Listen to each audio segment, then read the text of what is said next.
inch from the border of your quilt to the batting, because you want to be able to see the batting as you're working on that, and you want to have the backing to be 2 inches wider at least. That's a minimum to your quilt. And so, because one of the worst things about quilting on the machine is if this folds over, like your backing, and it's just no fun to unpick. So if you have a good setup, then you don't have to worry. And so just establishing good patterns at the beginning just makes the world of difference. Now there are a lot of different ways to baste your quilt. So if you want to save your knees, there are ways that you can baste on a table. If you want to put, I have those folding tables that I got at Canadian Tire. They're 6 feet long. And so what I've done is I've put them side by side, and so I can baste on the tables, and so I don't have to be bending over. You can use a ping pong table. Some people use the wall, and so they put they can actually just baste right on the wall. Which usually they do that if it's a design wall, and so they have a fabric already. If not, you could literally tape the backing to the wall, and that's big enough. So this is my cutting table and my desk. And they're big enough that I can actually baste it on this table, and so I can show you. The other thing that I wanted to mention is if you wanted to get a quilt basted, it was quite large, you can take it to a long arm quilter, and they have a basting stitch which they can use. So what they would do is they would pin your quilt onto their machine, and then they would run that basting stitch, and it's very flexible on how wide and how much the distance that you want to have, and so you can request that. So it's a little bit more costly on your part, but then you can do whatever you want with that quilt. You can hand stitch it, you can take it to your machine. A really old school method, and I have all of these listed on my blog, and so you can check those out. An old school method which I have used many times is a quilting frame, and so there's pictures on the blog, and you can see that you can you pin on the backing onto these wooden frames, and then you have your backing nice and smooth, and then you use pins, or you can actually thread baste it. And then once that's finished, then you can take it off the frames, because they do take up a lot of space. There's some click ones as well, and I have that posted. Those are really helpful. And when I did a lot of tied quilts, so I would click, even though it was a larger quilt, I would click them onto that one, and I'd work in that area, and then I'd click it another place. So there are a lot of options, and it is a lot of fun. So I'm going to show you how I secure my backing of my for my quilt. Now, because this is 37 inches, I can use a backing that is large enough. This backing is a Moda Solid. It was donated by Jackie, and so I'm going to use it. And so if you'd like to, so I just make sure, first of all, I make sure that everything fits. Everything's all the right size, it's all cut, it's all trimmed, and so then I don't have to be messing around with any of that. So then I take my quilt top off, and I just put that aside, and then I come back to my top.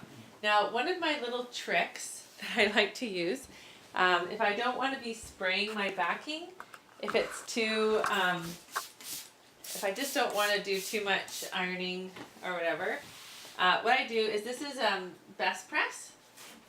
So this is non-sponsored, but it's my favorite. And so this is the Best Press.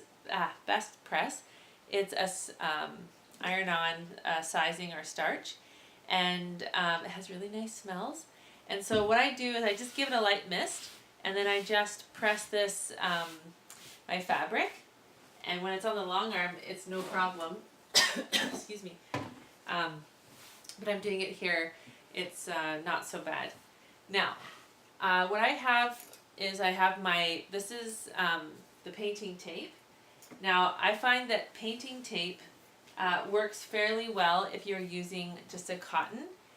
If you're using a flannel, it's not very strong. And if you're using a minky, which can be very slippery on the one side, then you would definitely not want to use the painting tape. The painting tape is not as strong, obviously. So what I use for minky and flannel is I use packing tape. And so the packing tape works really well. And so I enjoy, that was a good discovery because I was getting kind of frustrated. Even regular masking tape was not working for me on the minky or the flannel. Okay, so one of the mistakes that people make when they're basting is they really stretch their fabric. Now, the other thing you have to remember is that the way that fabric is constructed, it's on these big looms, right? And it's being created. So along the sides, they have the stitches. So if you notice on the selvage, this is called the selvage edge. It's a much tighter weave because those are where the threads are attached on the machine. And so they have to have that much tighter. And then as you go further in, that's regular. And so that is there's no real stretch on that part of your fabric. But if you go on this side, where it's open and it's not a closed one, then there is the stretch. So when you're basting your quilt, you have to be careful because you don't want to stretch this out and get it all wonky. So if people are stretching too much, it's just going to cause problems with their quilting because you're putting a bunch of stitches now in that area, and so the tension is going to get messed up because it's been really pulled tight, and then when you release it, but you've stitched all in that tightness, then it actually kind of comes around, right? Because it's just been stretched out. So now, so you want it to be flat. You don't want it to be taut. Like you don't want it to be tight. You just don't want it to be pushed out because when you're stitching, then it relaxes and then it's just gonna be messed up. So that's really, really important. So you can see here that it's nice and flat. And so I always do my front, my top, and then the bottom. And I always work on the opposing side. So if I do something on the left hand, I do it in the same spot on the right. So I just want it to be nice and flat. I don't want to be pulling it, but I want it to lay nice and flat. And it's a good idea to use pieces of tape that are at least 5 or 6 inches long because then they can secure that. So now when you look at this, it's just, you can see that it's keeping it nice and flat. Now, the next thing I like to do is my corners. So I'll work on my top right corner, and then I do the opposite. So I do my bottom left corner. So I kind of grab the fabric with the tape, and then I straighten out the tape. So now, of course, I go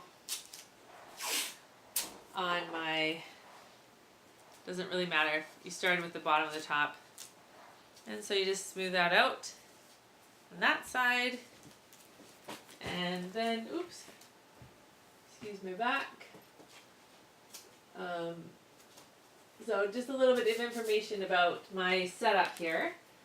We're just building a brand new studio, hopefully getting into it on Saturday. So this is kind of temporary.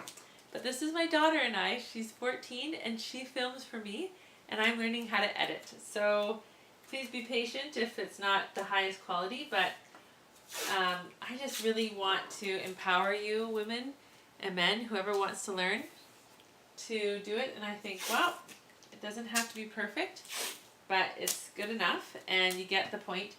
And I truly just want to share with you my love for quilting, and I do not want the tradition to die. It's been in my family for generations, and in our culture, a true gift of love and comfort and of thrift and all those things comes from quilts. So, okay. So now this is pretty secure. I could do a few more here, but because this is a smaller size, it's not necessary. And I can see that it's nice and smooth. So I feel we're good to go. So I'm just gonna straighten this out on here. And I like it when I have a little extra room. Now, you might be asking about long arm quilting, since you can see my long arm here. When you're preparing a backing for if you're taking it to a long armor, or if you're renting a long arm space for a while, you need to have it at least 4 inches longer and wider on all 4 sides. So if I was going to long arm this quilt, it's 37 inches. I would need it to be 41 and then 45. So I need it to be 45 wide and I need it 45 long. Because it's on the rollers and my head doesn't go all the way to the end of that roller, I need to have it rolled up on either side. And so I have to have that leeway or else my head won't hit those sides of that. So that's really important to make sure that you have enough space for your long arm quilter, or if you're quilting it yourself on there, otherwise it just won't work. So that's really important to know. Alright, so now my quilt, one of the things I love to do is just smooth it all out, and one of the strategies that I use is use from the middle. So you work your middle and work your way out. So that's not going to work.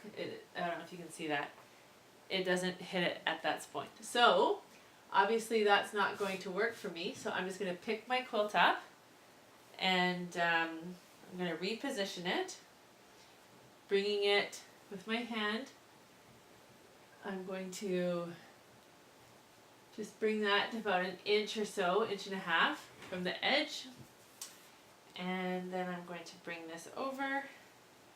And there we go. We have that.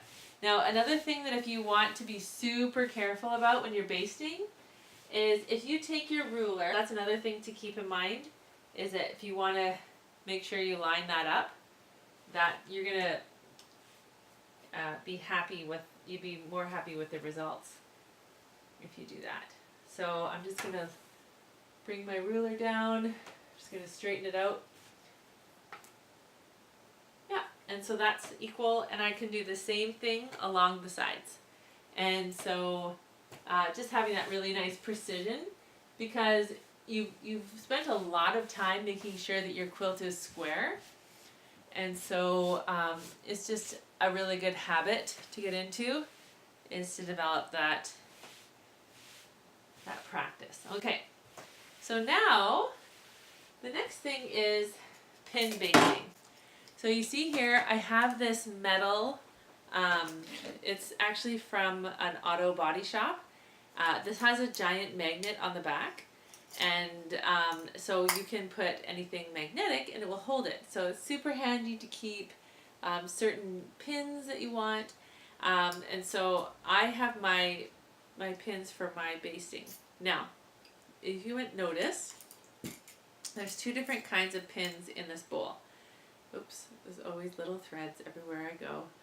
So this pin, I'll open it up so you can see it, compared to this one. This of course has the notches, and this is straight. And this is really the best for pin basting because you have this notch. It helps you have this rocking motion, so you bring it in and then it automatically kind of springs back up, and then you can do your basting. So one of my strategies for pin basting is I like to start in the middle and then work my way out.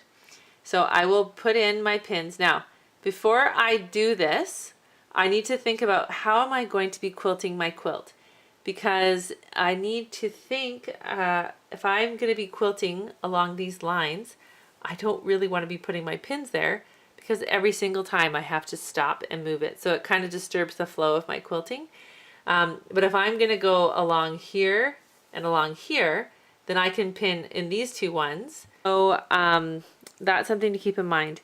Now the other thing that you need to do when you're pin basting is I use the width of my hand to know what side I'll pin on. So I'm going to pin on this side of my hand and this side of my hand. So it's approximately 4 to 5 inches. And so as you pin, you work your way from the center out and you do the width of your hand and you just kind of build that. So remember to decide where are you going to be quilting, so you don't want to interrupt that, and second, a width of your hand. So I would have a pin here, and that the other thing too is using the pattern of the quilt will help you. And so even if you wanted to put one in the center of the red squares and then one on either side, then you would be good to go. So that's what you do for pin basting. Now I'm going to describe to you how to do the spray basting. Now I prefer the 505 spray basting. It has worked the best for me of all the different brands that I've tried.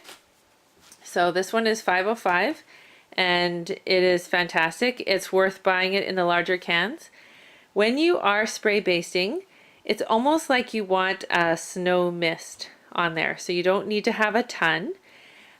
One of the things that really will save you a lot of money and hassle is to never spray the batting. So you're going to spray the back of your top and you're spraying the center, the top of your backing.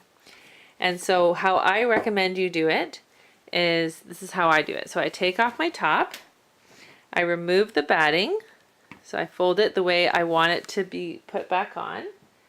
And then I put my top this way, so the wrong side up, and I will put it all nice and flat on the backing, okay?